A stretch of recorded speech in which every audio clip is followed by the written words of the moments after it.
네, 반갑습니다. 터닝 포인트라는 제목으로 말씀 전하도록 하겠습니다. 우리 조금 마음의 문을 열고 또 주님 앞에 정직하고 겸손하고 단순성을 회복하는 마음으로 우리 옆 사람에게 고백하겠습니다. 사랑합니다. 사랑합니다. 네, 고맙습니다. 우리 사도행전 17장 말씀 가지고 말씀 나누도록 하겠습니다. 우리 저번 시간까지 이제 빌립보에서의 사역을 마무리했던 바울 일행이 이제 데살로니가 지역으로 이동하게 됩니다. 그 이동하게 된 계기가 무엇이었습니까? 빌립보에서 악덕 유대 고용자들의 모함으로 심한 매질을 받고서 신라와 함께 옥에 투옥되었다가 다음날 풀려났고, 그 매질로 인한 그 몸을 제대로 추스릴 경우도 없이 겨를도 없이 루디아의 집에 머물러 있다가 데살로니가로 이제 이동하게 됩니다. 그런데요, 여러분, 바울이 빌립보를 떠날 때 우리가 성경에서 잘 보았듯이 심한 매질을 당했어요. 이때 심한 매질로 인해서 만신창이가 되었습니다. 그런데 오늘 본문에서 데살로니가로 가는 도중에 바울이 치료를 받았다거나 잠시 휴식을 취했다는 이야기가 전혀 없고요. 그 루디아의 집에서 머물다가 그냥 바로 데살로니가로 갔어요. 본문이 바울이 성취하는 몸을 이끌고 빌립보에서 데살로니가까지는 160km나 됩니다. 그럼 굉장한 거리죠.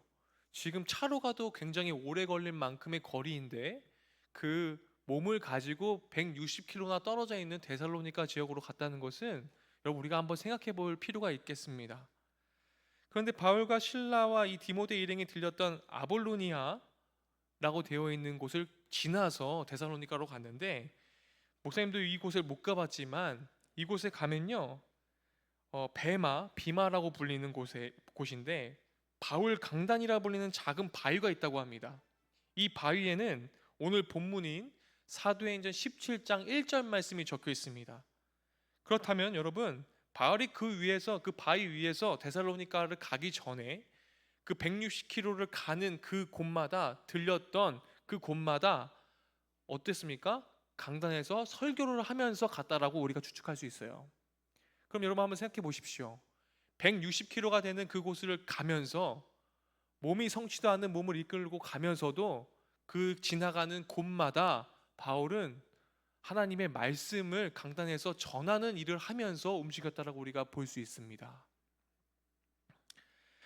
한마디로요, 잠시 들렸던 마을에서도 자신의 몸을요 잘 어떻게 회복하고 그 상하지 않는 몸을 돌보지 않고요 복음을 전하는 사역에 매진했던 사람이 바로 누구입니까? 바울이라고 우리가 기억하면 되겠습니다.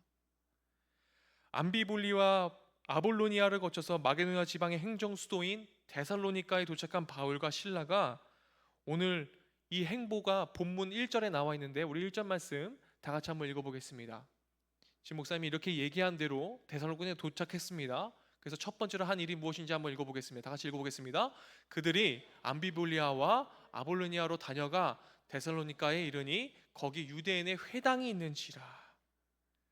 바울 일행이요, 빌립보에서는 유대인의 회당이 없어서 그냥 강가에 가서 복음을 전하고 루디아를 만나고 이런 일들을 목사님이 얘기를 했었었는데, 지금은 어떻습니까?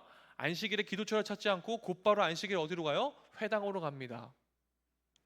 데살로니가에는 행정 수도답게 유대인들이 많이 거주하고 있었기 때문에 유대인의 회당이 있었습니다. 그래서 그곳에 가서 제일 먼저 회당으로 가서 복음을 전하는 또 바울의 모습을 볼 수가 있어요. 그러니까 바울은요 어떻습니까? 그냥 익숙하게 습관대로 원래 하던 대로 회당으로 가게 돼요. 거기를 전도의 거점으로 삼았습니다. 왜냐하면 회당은 유대인들이 많이 몰려 있기도 했지만 개종한 이방인들이 많이 모여 있었습니다. 그래서 바울은 새 안식일 동안 회당에서 가서 말씀을 강론했다라고 오늘 본문은 얘기하고 있어요. 다시 말하면 상처투성인 몸으로 성하지도 않는 몸을 보살필 새도 없이 계속해서 예수 그리스도의 복음을 전하는 일에 매진했던 것이 바울의 모습이었다고 다시 한번 말씀을 드립니다. 바울이 회당에서 삼중한 것에서 구약 성경을 토대로 강론한 내용에 대해서 3절은 이와 같이 얘기하고 있어요. 3절 말씀 다 같이 한번 읽어보겠습니다. 3절입니다. 뜻을 풀어 그리스도가 해를 받고 죽은 자 가운데서 다시 살아나 할 것을 증언하고 이르되 내가 너에게 전하는 이 예수가 곧 그리스도라 하니. 뜻을 풀어서 증명하는 것이 바울의 일이었습니다. 여러분, 유대인의 회당에서 그 사람들이 모여서 한 일은 무엇입니까? 구약 성경에 대해서요 얘기하는 것이 유대인들이 하는 일들이었어요. 그런데 이곳에 가서요 성경의 구약 성경에 능통했던 그 사람들을 데리고서요 바울이 지금 어떻게 해요? 성경을 뜻을 풀어서 지금 얘기하고 있어요. 한마디로 성경 전문가에게 성경을 얘기하고 있는 거예요. 그런데 거기에 대한 핵심이 무엇입니까? 구약 성경의 핵심이 무엇이에요? 메시아에 대한 얘기예요. 예수 그리스도에 대한 얘기예요. 근데 그 예수 그리스도를 믿지 않았던 사람이 유대인이었죠. 근데 그 유대인들에게 예수 그리스도를 전하고 있어요. 구약 성경에 예언된 그리스도의 고난 당하심과 그 부활에 대해서 뜻을 해석해서 그가 예수 그리스도라고 다시 한번 얘기합니다. 그럼 구약 성경의 핵심이 무엇입니까? 죄로 죽을 수밖에 없었던 우리를, 그런 존재인 인간을 구원하시기 위해서 하나님께서 메시아이신 예수 그리스도를 보내주셨다, 이거잖아요. 바울은 구약 성경을 들어서 그리스도께서 반드시 죽으셔야만 했고 또 죽은 자 가운데 다 반드시 다시 사셔야 함을 말씀한 다음에 그것을 전하는 이가 곧 누굽니까? 예수 그리스도라고 얘기합니다. 예수 그리스도를 못 박았던 유대인들에게요 다시 한번 그가 예수 그리스도라고 다시 얘기할 수 있었던 바울의 그 용기를 여러분 한번 생각해 보십시오. 그거 쉽지 않습니다. 단순히 여러분 믿지 않는 이들이 아니고요, 어느 정도 구약 성경에 능통하고 그 메시아에 대해서 너무나 잘 알고 있는 사람, 그리고 예수 그리스도를 못 박았던 그 유대인들에게 이 복음을 다시 한번 이렇게 상기시킨다는 것은요 쉬운 일이 아니에요. 근데 그 일을 해냅니다. 그러자 어떤 일이 일어났습니까? 4절 말씀이죠. 우리는 선포합니다. 뜻을 풀어서 증명하고 선포하는데 그 역사는 누가 하세요? 4절 말씀 다 같이 읽어보겠습니다. 그 중에 어떤 사람 곧 경건한 헬레인의 큰 무리와 적지 않은 귀부인도 권함을 받고 바울과 실라를 따르나. 빌립보에서 당한 고초와 160km에 달하는 긴 여정으로 인해서 바울의 행색이 참으로 남루했을 것 같아요. 목사님이 예전에 대학교 시절 때 자전거 전도 여행 떠난 적이 있어요. 자전거 전도 여행 했을 때에 규칙이 있었습니다. 돈을 가지고 가면 안 돼요. 돈을 가지고 가면 안 돼요. 그리고 꼭 기도하고 주님께 행선지를 물어보고 이동을 했었어야 됐어요. 참 도마 같았던 저는 참 의심이 많았어요. 분명히 같이 기도했거든요. 근데 주님께서는 저에게 어디로 가라고 단 한 번도 말씀해 주시지 않았어요. 근데 이상하게 옆에 같이 기도했던 누나는 기도하느니 삼자가 보였대요. 기도를 딱 피는 거예요. 우리가 있는 게 삼봉국도야 진짜. 삼봉국도로 자전거로 타고 갑니다. 하루에 60km, 70km를 그렇게 다녔어요. 그러면서 참 주님께서 하시는 일, 그리고 주님께서 보여주시는 일, 주님께서 경험하신 일들 목사님이 참 많이 경험하고 참 뜻깊었던 그런 자전거 전도 여행인데요. 목사님이 하고 싶은 말은 뭐냐면, 하루는 이런 일이 있었어요. 여름이어갖고 수요일이었는데, 여름이니까 비도 많이 오잖아요. 그리고 한 번은 우박도 떨어졌어요. 그리고 한 명은 이렇게 자전거 타고 가고 있는데 내리막길인데 우박이 막 떨어져. 우박을 맞고 갑자기 푹 쓰러 넘어가는 거야 자전거가. 봤더니 우박에 맞았고 머리가 찢어졌어. 그래서 응급실에 가서 꼬매기도 했습니다. 그런데도 자전거 타고 또 자전거 전도여행을 했어요. 그러면서 피를 철철 흘리면서도. 근데 그렇게 우박도 맞고 비도 맞고 정말 씻을 수도 없고 돈은 없고 이렇게 해서 교회의 문을 두들겼어요. 딱 교회에 갔는데 그 교회를 밝히면은 교회가 참 나쁜 교회로 인식될까봐 교회 이름 밝히지 않겠습니다. 참 마음이 아픈 게 우리 교단 교회였어요. 문을 두들겼어요. 그 마을에 있는 제일 큰 교회였어요.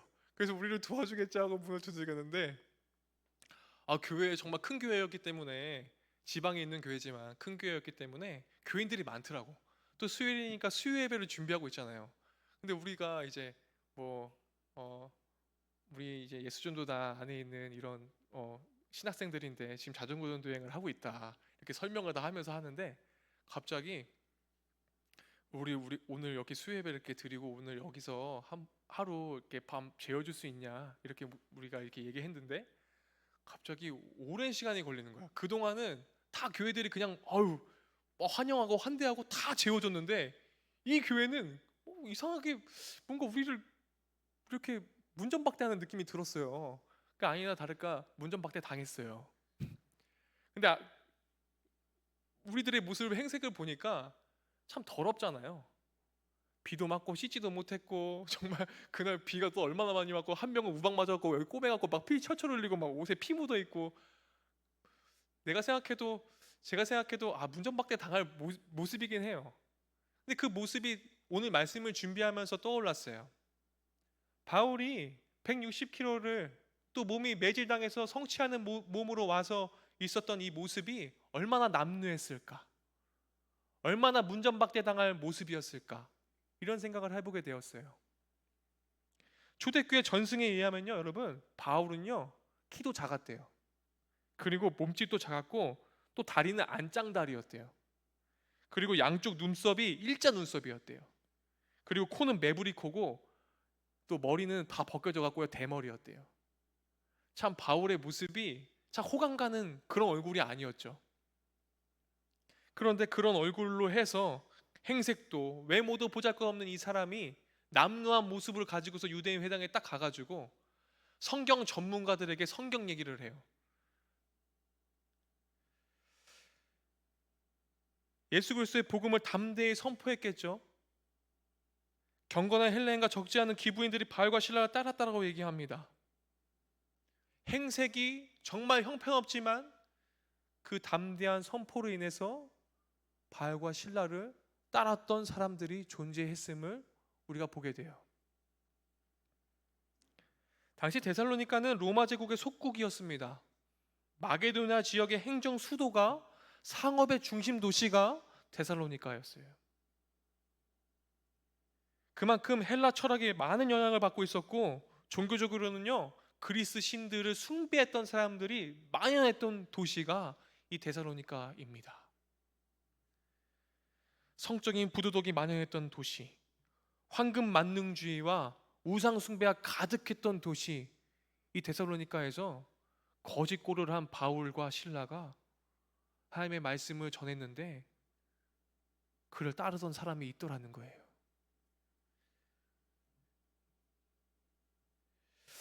유대인이 선포한 예수 그리스도의 복음이 놀랍게도 회당에 있는 이방인들의 삶을 송두리째 바꿔놓는 터닝 포인트가 되었습니다. 이들이 알고 있었던 예수 그리스도에 대한 오해가 갑자기 터닝 포인트가 되어서 바뀌었어요. 바울이 이들의 변화된 이유를 데살로니가 전서 1장 5절에 다음과 같이 증언합니다. 데살로니가 전서 1장 5절인데요. 다 같이 한번 준비되었나요? 네, 다 같이 한번 읽어보겠습니다. 이는 우리의 복음이 너희에게 말로만 이른 것이 아니라 또한 능력과 성령과 큰 확신으로 된 것임이니라. 우리가 너희 가운데서 너희를 위하여 어떤 사람이 된 것은 너희가 아는 바와 같으니라. 여러분, 하나님의 능력과 성령과 큰 확신으로 이들이 바울과 실라를 따랐습니다. 복음은 말로만 아니라 능력과 성령과 큰 확신으로 전달됩니다. 데살로니가 사람들은 성령과 기쁨으로 말씀을 받았습니다. 복음은 단순히 말로만 전달되는 것이 아닙니다. 이후 아덴에서의 바울 사역에서 살펴보겠지만, 당시의 대중들을 설득하는 수사학이 제일 많이 발달했던 시점이 바로 이 시대입니다. 언변으로 보자면요, 바울이요 그렇게 능통한 사람 아니었을 것 같아요. 본문에서 바울과 실라를 따랐다는 말은요, 바울과 실라의 삶은 합류했다, 원어적으로 이렇게 해석할 수 있습니다. 다시 한번 볼까요? 말씀을요. 4절에 보면요. 귀부인도 권함을 받고 바울과 실라를 따르나 라는 해석은 다시 한번 여러분들에게 권면합니다. 바울과 실라의 삶에 합류했다, 이런 뜻으로 해석할 수 있습니다. 이건 무슨 말이냐면, 다시 말하면요 여러분, 이들은 단순히 말로만 믿는다고 한 것이 아니라 완벽한 회심을 통해서 바울과 실라의 삶에 동참했다, 이런 뜻이 되는 것입니다.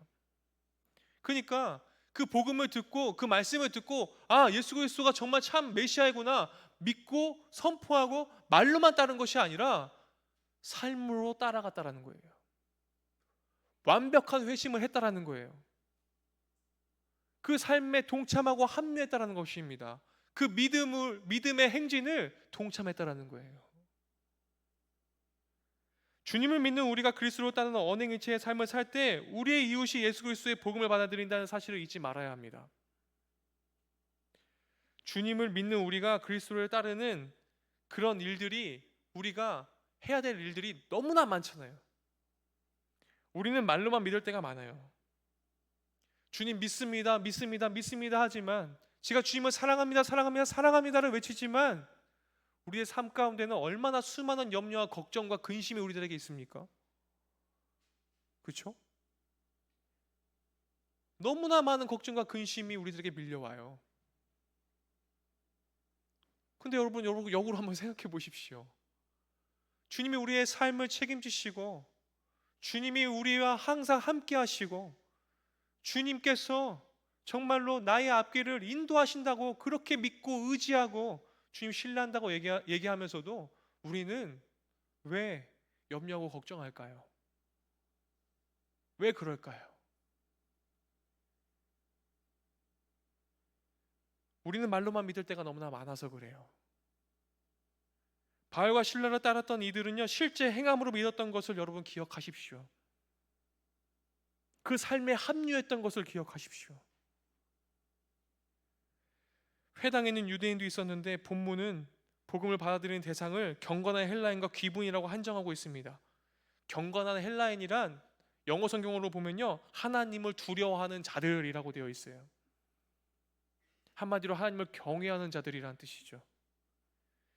유대교로 개종한 이방인들을 말하는데, 할례는 받지 않아도 되고 또 유대 사회에 속하지 않되 유이신 창조주를 믿으며 율법대로 경건하게 살기로 결단한 사람들, 하나님의 말씀대로 순종하며 따르려고 했던 사람들인데, 여러분 방향성이 잘못됐죠.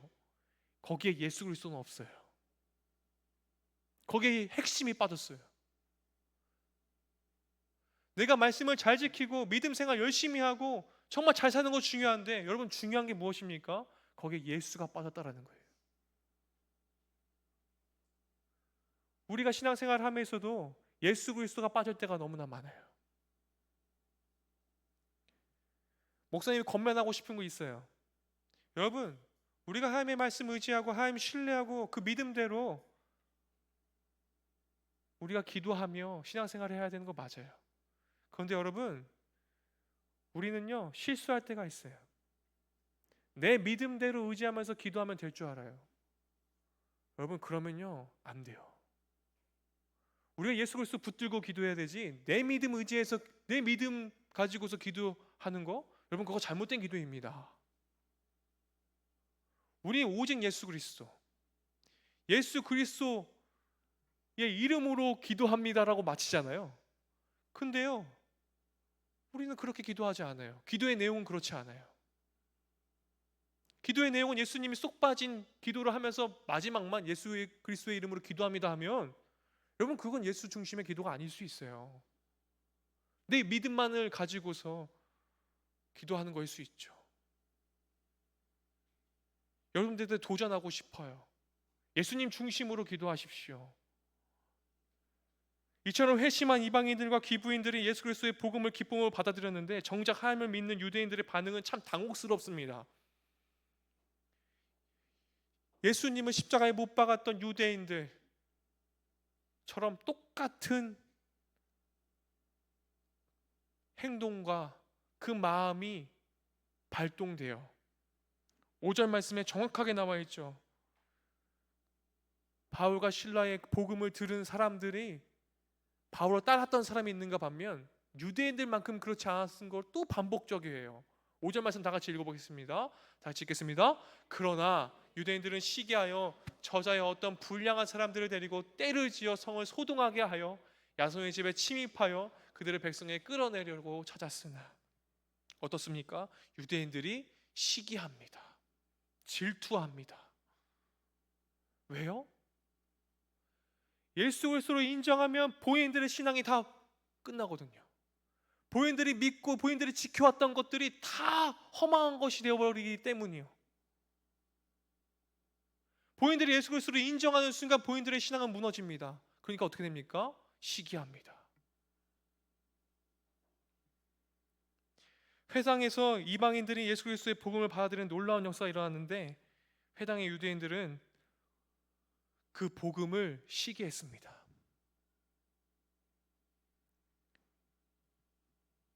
예수님을 골고다 십자가로 내몬 장본인은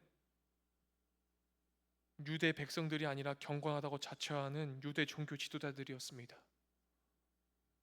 유대인들. 그들은 예수 그리스도의 복음 선포와 행위에 대해 시비를 걸어보았지만 번번이 자신들이 틀렸음이 입증되니까요, 복음을 시기합니다. 목사님 말씀을 준비하면서 마음이 참 아팠어요. 오늘날의 교회 안에도 수많은 유대인들이 존재하는 건 아닐까? 그런 마음이 들었습니다.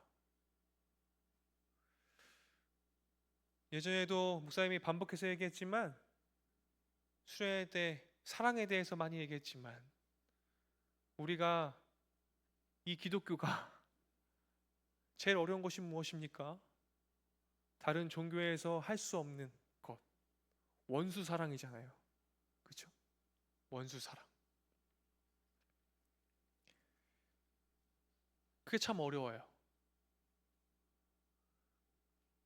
교회에서 바른 신앙을 가지고 또 열심히 봉사하고 섬기고 디아코니아를 하고 코이노니아를 하는 모든 사람들이, 예배를 철저하게 드리고 자신의 신앙을 지키는 사람들이 시기당하고 질투당하는 모습을 목사님이 많이 봐요.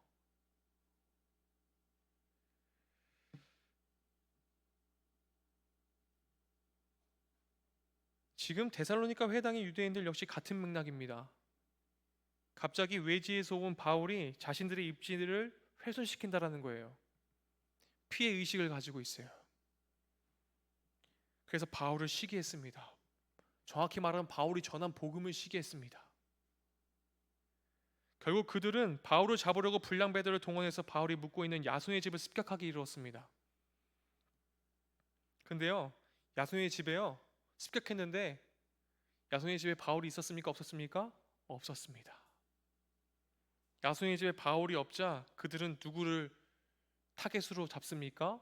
야손을 타겟으로 잡습니다. 야손과 그 형제들을 읍장 앞으로 끌고 가서 로마 황제의 명령을 거역하고 예수를 임금으로 섬기는 반역죄에 동조했다고 거짓 모함을 합니다. 예수님의 스토리와 똑같은 레파토리죠. 여기에 읍장들은 여러분 어떻게 생각하시면 되냐면 시청에서 일하는 그런 시청 관원들이라고 생각하면 됩니다. 이 시청 관원들이요, 이 읍장들이요, 지역에서 일을 하는 사람들이잖아요. 그래서 이 지역 주민들에 대해서 책임을 져야 하는데 어떻게 책임질 바가 없어요. 그러니까 야손과 그 밖의 사람들에게 보석금을 받고 놓아주게 됩니다. 그래서 그 야손과 그 형제들은 밤중에 사람들의 눈에 피해 바울을 몰래 베레아로 보냈습니다. 정말 작전을 펼쳐서 바울과 실라 일행을 안전하게 다른 곳으로 탈출을 시킨 것이죠. 10절에 이렇게 되어 있죠. 밤에 형제들이 곧 바울과 실라를 베레아로 보내니, 은밀하고 정확하게 다른 곳으로 보내게 됩니다. 이들이 만나서 교제한 기간은요 불과 3주 정도에 불과해요. 우리가 그렇게 봐야 되죠. 3번의 안식일에 바울이 말씀을 강론했기 때문에 그렇죠. 그러나 주님 안에서 형제 자매가 된 이들이요 자칫하면 불이익을 당할 위험에 굴하지 않고 바울을 본인들이 다른 곳으로 이주하는 것을 돕도록 합니다. 주님을 따른다는 것은요, 위험과 역경이 도사린다 할지라도 거짓에 굴하지 않고 진리와 생명을 추구하는 삶을 의미합니다. 우리가 같은 예수 그리스도를 믿는다면 형제, 자매의 어려움을 보고 그냥 무시할 수 없겠죠. 근데요, 이 베레아로 갔는데요, 10절 말씀 하반절을 보면요, 또 어떻습니까? 이르러 유대인의 회당에 또 들어갑니다. 바울은요, 복음 전파에 있어서요, 이동할 때마다요 멈추지 않아요. 거기 도착하자마자 곧바로 또 회당으로 갑니다. 그래서 또 복음을 전합니다. 데살로니가 폭도들을 피해서요, 한밤중에 또 바울이랑요 몇 킬로를 이동한 줄 아세요? 80킬로를 또 이동했어요. 80킬로를 또 이동해서 거기서 가자마자 또 한 일이 뭐예요? 회당으로 가서 복음 전하는 일이었습니다. 베레아에 도착한 바울 일행이요 곧바로 유대인 회당에 찾아가서 예수 그리스도의 복음을 전했습니다. 근데 여러분, 바울이요 참 마음을 잘 지키는 사람이었었던 것 같아요. 지금 데살로니가의 폭도들을 피해서 이동을 해서 지금 도망을 와서 80km로 떨어진 곳에 와가지고 또 복음을 전하는 이런 집중력이 있을 수가 있었을까? 목사님 이런 생각을 하게 돼요. 목사님 같으면 막 분했을 것 같아요. 이 데살로니가 이 새끼들 한번 내가 유대인들 막 이런 막 분노가 차가지고 막 이랬을 것 같은데 그렇지 않아요. 이동해서 또 예, 말씀을 전할 그런 마음을 가지고서 그곳에 도착해서 회당을 찾아서 이렇게 말씀을 전합니다. 목사님이 지난 금요일 날 이렇게 참 임리더들 만나기 전에 잠시 본당에 와서 잠시 5초라도 기도하고 들어갔어요. 왜냐면 제 마음을 좀 잘 다스려야 됐거든요. 그런데 순간 목사님이 이런 생각을 했어요. 목사님이 금요일 날 운전을 6시간 했어요. 갈 때 3시간, 올 때 3시간. 운전대를 이렇게 잡으면서 와, 정말 우리나라에 차가 왜 이렇게 많아부터 시작해갖고 막 분노가 막 올라오는 거야. 불평불만이. 난 서울에 못 살겠다. 야, 서울은 정말 막 이러면서 너무 씩씩댔어요, 제가. 그 모습을 우리 아내도 봤겠죠, 당연히. 너무 화가 났어요. 그래서 숨을 많이 쉬었어요. 숨기도를 많이 했어요. 주님, 제 안에서 악한 것들이 나가게 해주세요. 근데 순간 하나님께서 본당의 교회에 도착해서 딱 이 마음을 주시더라고요. 목사님이 남아공에서 운전을 정말 많이 했거든요. 남아공에서 운전 그렇게 많이 해도요 이렇게 불평불만하지 않았어요. 하루에 100km 넘게도 운전했거든요. 목사님이 2주 동안 남아공에서 2000km를 넘게 운전했습니다. 아파도 즐겁게 기쁘게 운전할 수 있었어요. 근데 한국에서는 고작 20km 되는 서울도 이렇게 운전하는데 불평불만이 엄청나게 올라오더라고요. 그래서 목사님 회개했어요. 와, 내가 남아공에서는 이렇게 기쁨으로 운전했는데 여기서는 이렇게 내가 한심하게 분노하면서 운전하고 있네. 막 한심스럽더라고요.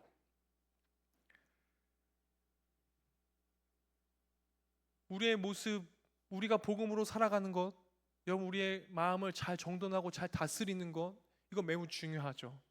그런데요, 11절에요 그런 사람들이 있었어요. 바울도 그렇지만 11절의 말씀 우리가 함께 다 같이 읽어보겠습니다.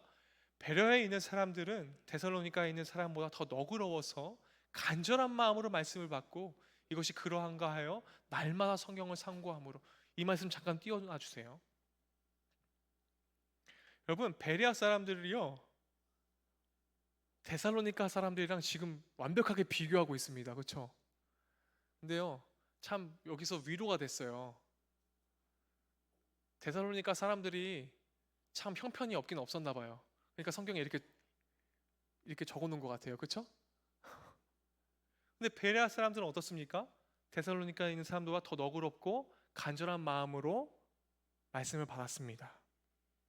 너그럽다는 의미는요, 여기서는 원어적으로 어떻게 해석할 수 있냐면 관대하다라는 뜻도 되고요, 매너가 있는 사람들, 그리고 교양이 있는 사람들, 이렇게 우리가 생각할 수 있겠습니다. 그래서 타인의 이야기를 잘 경청하고 수용하고 고상한 성품을 가지고 있던 사람들이 베레아 사람들이었어요. 그건 무엇입니까? 듣는 마음이, 듣는 자세가 있었던 사람들이라는 거예요. 그러니까 하나님의 말씀을 듣기에 가장 적합한 사람들이었다라는 것이죠. 여러분, 제일 지혜 있는 사람이 무엇입니까? 누구입니까? 목사님 예전에 솔로몬에 빗대어서 설교한 적이 있습니다. 솔로몬이 주님, 그 지혜의 왕인 솔로몬이 주님께 기도했을 때 무엇을 달라고 기도했습니까? 듣는 마음을 달라고 기도했습니다. 듣는 마음이 있는 사람이 가장 지혜로운 사람인 거예요. 베레아 사람들은 그럼 어떤 사람들이었습니까? 제일 지혜로운 사람들이었다라는 거죠.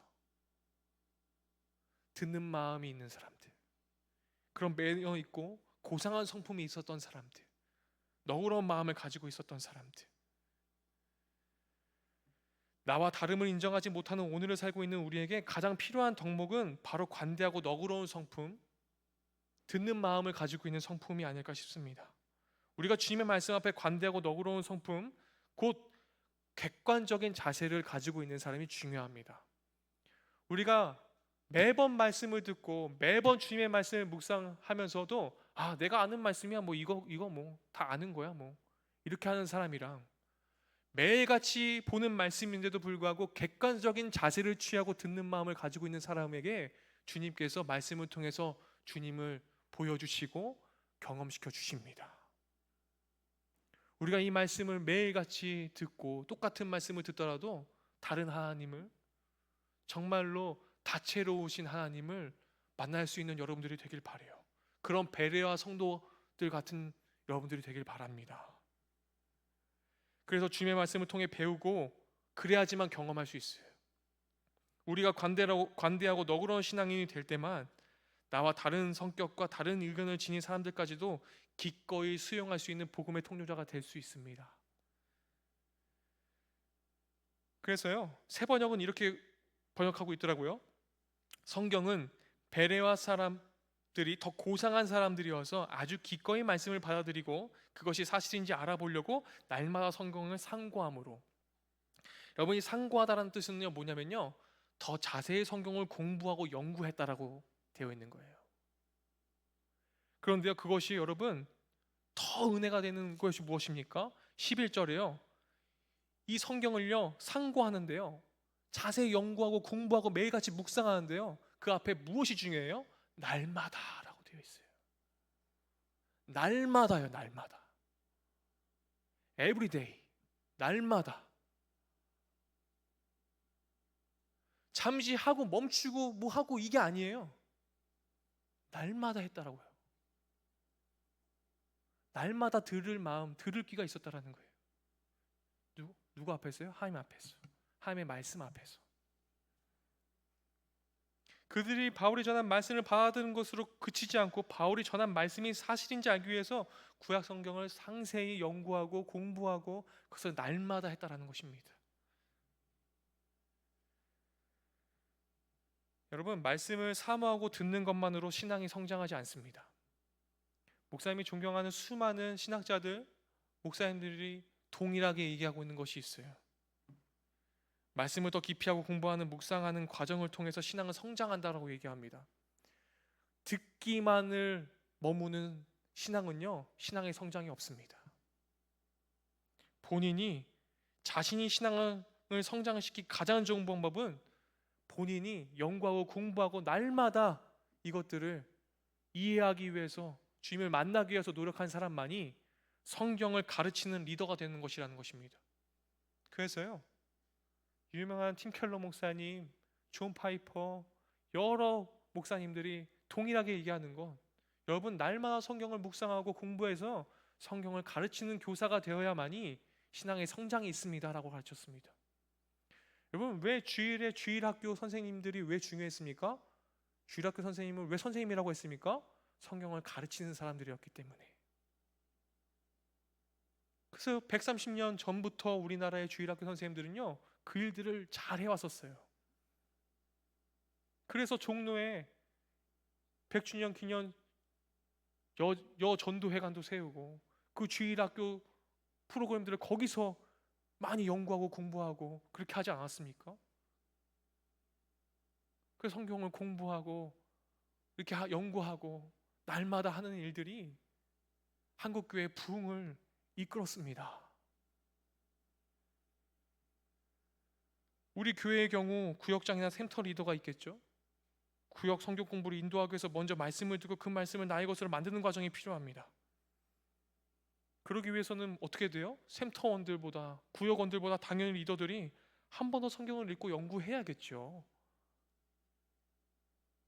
한두 번 반복하다 보면 어느 순간 이전보다 신앙이 성장되어 있는 자신의 모습을 발견할 것입니다. 근데 성경 공부는 여러분은 반드시 어떻게 해야 됩니까? 교회에서 인정한 기관이나 교육자를 통해서 해야 합니다.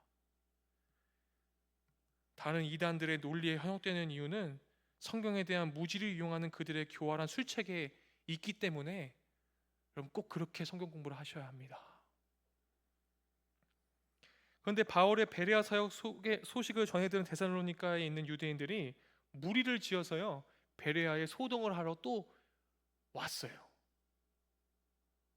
정말 지긋지긋하죠. 이 데살로니가 유대인들 80km로 또 소동을 벌이러 온 거예요. 무리를 일으켜서. 이들이 얼마나 위협적이었는지요, 베레아 형제들이 바울을 곧 바다로, 즉 항구로 피신시킵니다. 그것도 안심이 되지 않는지 바울과 함께 배를 타고 아가야의 아덴까지 동행했다고 본문을 전하고 있어요. 그러니까 이 베레아 사람들이요 바울 일행이요 그냥 보내고 만 것이 아니라요 끝까지 동행해 줬어요. 오늘 본문은 바울의 2차 전도 여행 중에 성령님의 인도하심으로 유럽 대륙에 건너온 바울의 초기 사역에 대한 내용을 담고 있습니다. 복음을 전하는 곳마다 열매를 맺는가 반면 또 누군가는 질투하고 시기하는 사람들이 있음을 우리가 보게 됩니다. 하지만 한 번도 자신의 사역과 하나님에 대해 의심하거나 원망하지 않았던 바울의 모습도 볼 수 있습니다. 여러분, 상한 몸을 이끌고도 그는 자신의 안위보다도 예수 그리스도의 복음을 전했던 바울의 모습을 우리가 기억했으면 좋겠어요. 무엇이 우선순위인가? 우리 통해서 복음의 통로가 되어지는 것이 우선순위가 아니겠습니까? 나를 통해서 다른 이들이 하나님 나라를 보는 것이 우선순위가 되어야 되는 것이 맞지 않겠습니까? 헬라의 우상 문화 속에서 살고 있는 많은 이방인들이 생명의 길로 걸어가게 되는 터닝 포인트가 바울의 모습을 통해서 이루어진 것을 여러분 기억하십시오. 오늘날 우리의 삶을 우리에게 하루하루를 주신 이유는 주님께서는 우리가 우리의 신앙을 재점검해 보기 위해 하나님께서 허락하신 터닝 포인트입니다. 왜 우리에게 하루를 주셨습니까? 왜 날마다 우리를 눈뜨게 하시죠? 우리가 터닝 포인트 하길 바라셔서, 우리가 유턴하길 바라셔서, 우리가 회심하길 바라셔서, 날마다 그것이 이루어지길 바라셔서입니다. 저도 그래야 돼요. 저도 한 명의 한 인물만 소개하고 말씀을 마치고자 해요. 목사님이 한결이가 많이 아팠을 때 이런 참 문외한이잖아요. 그래서 한결이가 너무나 궁금해가지고 막 여러 논문도 뒤져보고 의사들에게 관심이 되게 많았었을 때가 있었어요. 그때 2017년도, 2018년도 막 이때 너무나 막 내가 의사도 아닌데 막 의사 논문 막 뒤져보고 의사들에게 관심이 너무나 많았어요. 근데 어디 의사분의 저널을 하나 봤었어요. 그분이 누구냐면 한원주라는 선생님이었어요. 한원주. 이분은 국내 최고령 현역 의사, 여자 의사셨어요. 여자 의사. 여러분들 잘 알고 있는지 모르겠지만 이분이요 94세까지 현역 의사로 일하시다가 돌아가셨어요. 산부인과 내과 전문의였는데 이분이요 1979년에 한국 기독교 의료 선교협회 부서 의료 선교사로 이렇게 의원으로 원장으로 취임해서 29년간 정말로 노숙인들, 정말로 의료 혜택을 못 받은 이런 분들, 경제적으로 어려운 환자들 무료로 돌보시면서 29년간 그렇게 일하셨던 분이셨습니다. 83세가 되어서 2008년에 의료선교위원회에서 은퇴했습니다. 그리고서는 남양주시에 있는 매그너스 재활요양병원에서 내과 과장을 맡아서요, 2020년 9월 7일까지 12년간 또 환자를 돌보셨습니다. 그러니까 94세까지 환자를 보살피셨던 그런 최고령 국내 의사셨어요. 근데 이분이 크리스천이었기 때문에 목사님이 이분에 대해서 더 많이 막 조사를 했었어요. 그때 너무나 좋아가지고, 아, 이런 의사분도 계시구나. 근데요, 이분이요, 사랑과 관심, 배려만으로 환자를 치료할 수 없다라고 고백했어요. 그러면서 인터뷰에요, 환자들과 끊임없이 소통했고 하루에 평균 20명의 환자를 돌보았다고 이런 기사를 보았습니다. 그러면서 이 의사 선생님이, 이 한우준 선생님이 이런 얘기를 했어요. 나이는 정말 숫자에 불과해요. 네. 목사님이 지난주에 선교 보고 예배 드리면서 찬양한 거 보니까 나이 제일 많은 사람이 제일 높이 점프하면서 찬양하더라고. 네. 나이는 정말 숫자에 불과한 것 같아요. 네. 머리 스타일만, 헤어스타일만 예수님이 아니라 그렇게 찬양하죠.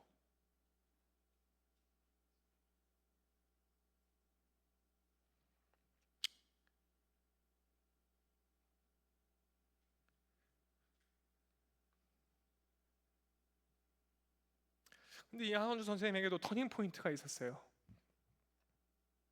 예수님 정말 잘 믿고 잘 살아왔고 봉사도 열심히 하셨고 정말로 잘 베풀면서 그렇게 사셨는데 남편이 갑작스럽게 죽은 거예요.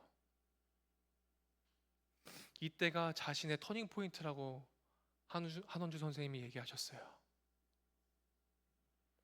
30년간 함께한 남편이 떠나자 돈 모으는 것도 물질도 명예도 별거 아니었음을 깨닫게 되었다고 합니다.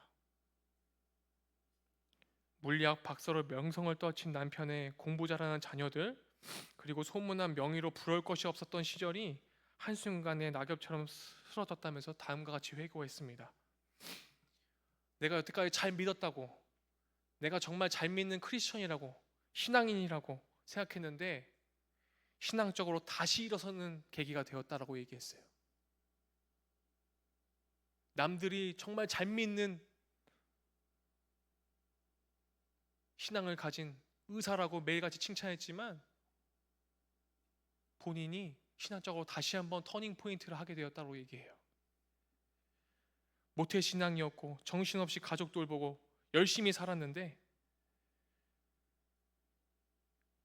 매일같이 자기가 받은 은혜와 은사를 소멸시키면서 살아왔던 자신을 발견했다고 그렇게 할머니 의사 선생님이 얘기를 했습니다. 기도 생활도 말씀 묵상하는 것도 매일 했지만 시간 때우기 식으로 했고 정말 바빠서 주님을 만나는 시간이, 말씀을 보는 시간이, 말씀 묵상하는 시간이 3분, 5분이면은 끝나는 그런 인생.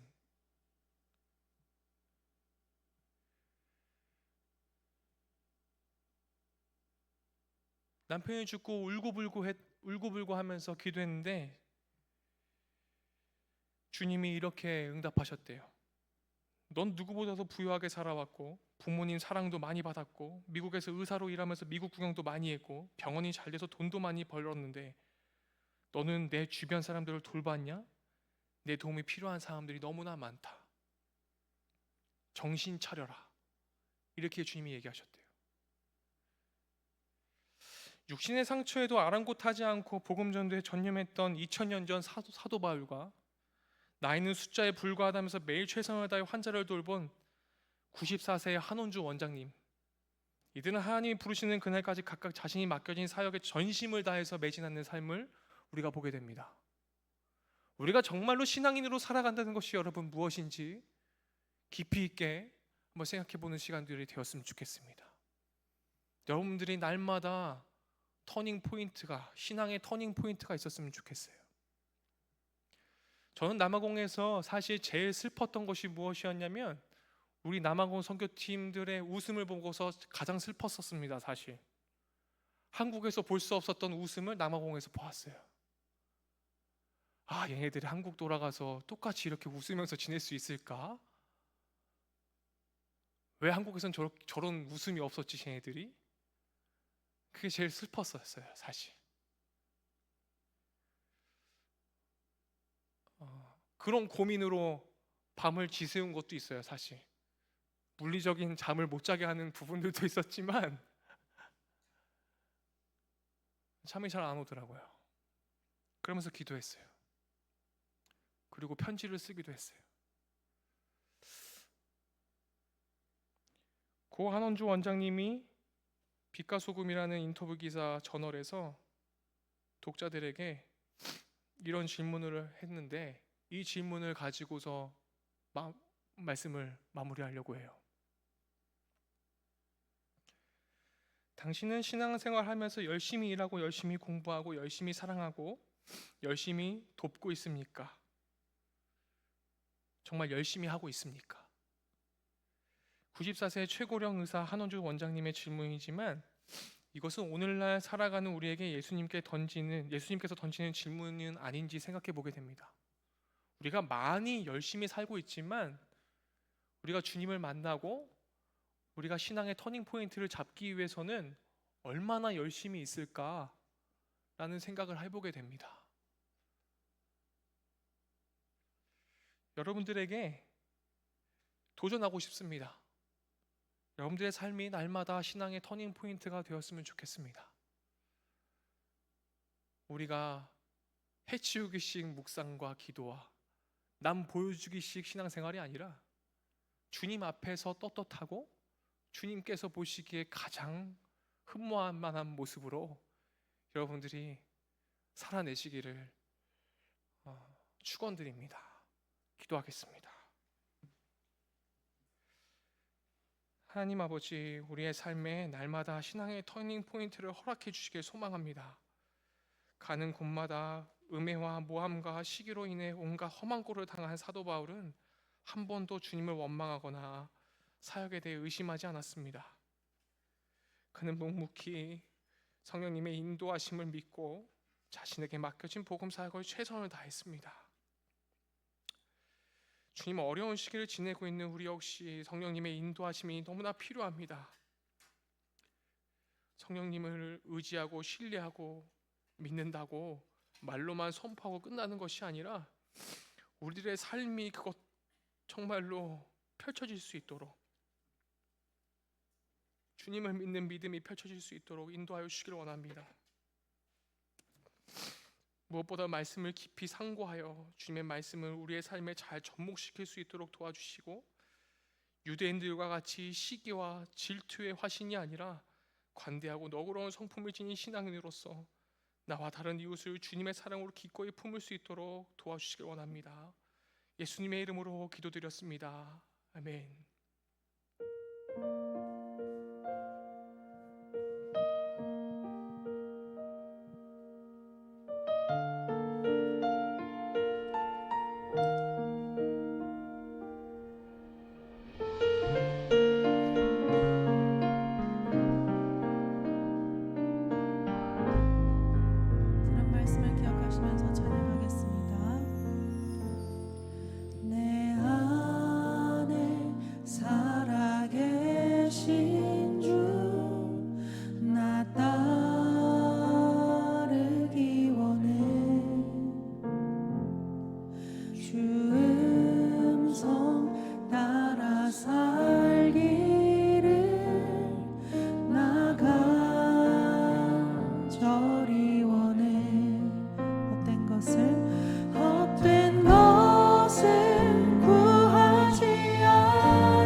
베레아에 있는 사람들은 데살로니가에 있는 사람들보다 더 너그러워서 간절한 마음으로 말씀을 받고 이것이 그러한가 하여 날마다 성경을 상고함으로 지금은 우리를 죄에서 구원하신 예수 그리스도의 은혜와 하나님의 무한하신 사랑과 성령 하나님의 교통하심이 샬롬 주님의 평화가 주님 앞에 매일같이 겸손함과 정직함과 단순성을 회복하며